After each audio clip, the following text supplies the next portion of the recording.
बिस्मिल्लाहिर्रहमानिर्रहीम। अस्सलाम वालेकुम। Welcome to MJ's kitchen. और आज हम बना रहे हैं एप्पल पाई कुकीज़। इसका जो मैं क्रस्ट बनाऊंगी आप उसको 2 माह तक फ्रीज़ कर सकते हैं। तो आइए हम एप्पल पाई कुकीज़ बनाना स्टार्ट करते हैं। पाई क्रस्ट बनाने के लिए हमें चाहिए 2 कप मैदा, 1/4 टीस्पून नमक, 4 टेबलस्पून पिसी चीनी, 1 अंडे की जर्दी, 5 टेबलस्पून ठंडा मक्खन, 1 टीस्पून वनीला एसेंस और ठंडा या बर्फ वाला पानी। अब एक बोल में डालेंगे 2 कप मैदा, 1/4 टीस्पून नमक, 4 टेबलस्पून पिसी चीनी। पहले इसको मिक्स करेंगे।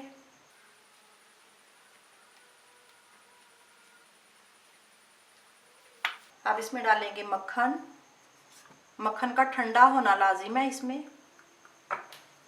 अब इसको हाथ के साथ इतनी देर मिक्स करेंगे कि ये ब्रेड क्रम्ब की शक्ल में आ जाए।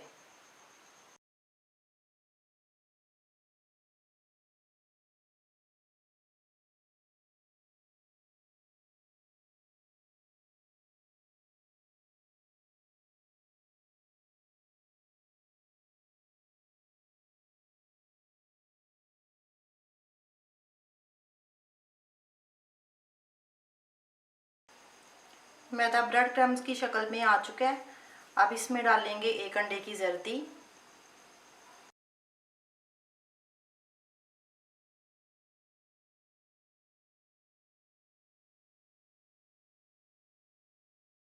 अब इसमें पानी ऐड करेंगे। पानी ठंडा होना चाहिए और चम्मच के साथ इसको ऐड करेंगे।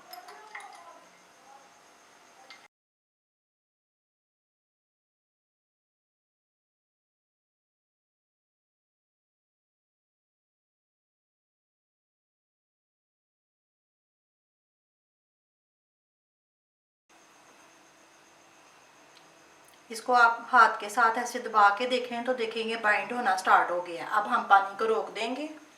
ये सारा मिक्सचर काउंटर पे डालेंगे। दोनों हाथों के साथ इसको मिक्स करेंगे और डो की शेप में ले आएंगे।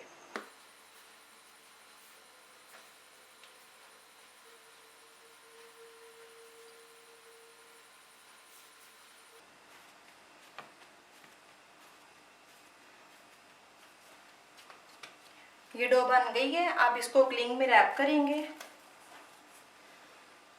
और इसको इस्तेमाल से पहले हम 30 मिनट के लिए फ्रिज में रखेंगे। आप 2 माह तक इस पाई क्रस्ट को फ्रीज भी कर सकते हैं।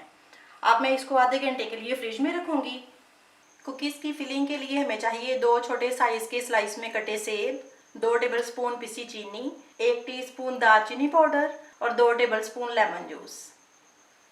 अब एक बोल ले लिया, इसमें डालेंगे सेब, पिसी चीनी, पिसी दालचीनी और लेमन जूस। अब इसको मिक्स करेंगे।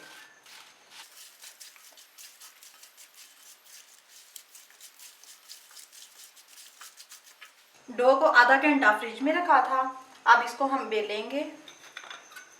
अब इसको कटर के साथ काटेंगे।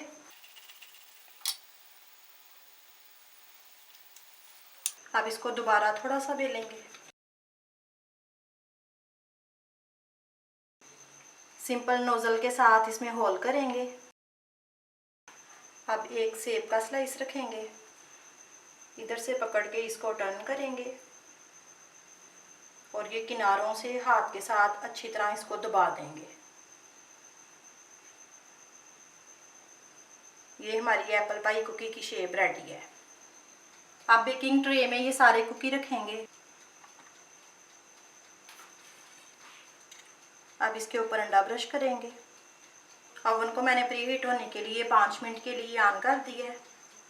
अब इसके ऊपर दानेदार चीनी छिड़केंगे।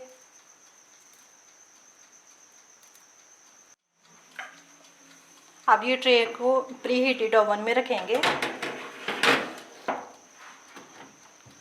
180 सेंटीग्रेड पे नीचे और ऊपर दोनों राड ऑन किए हैं और इसको 20 मिनट का टाइम लगाएंगे।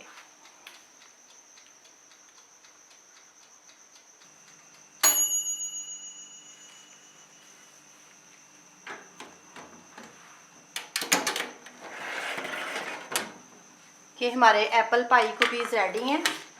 अब मैं इनको सर्विंग डिश में निकालूंगी और इनको मैं कैरामल सॉस के साथ सर्व करूंगी। कैरामल सॉस मैं आपको पहले बनाना सिखा चुकी हूँ, उसका लिंक आपको डिस्क्रिप्शन बॉक्स से मिल जाएगा। अगर आपको ये रेसिपी अच्छी लगे तो इसको लाइक और शेयर करें और मेरे चैनल को सब्सक्राइब करें। अल्लाह हाफिज़।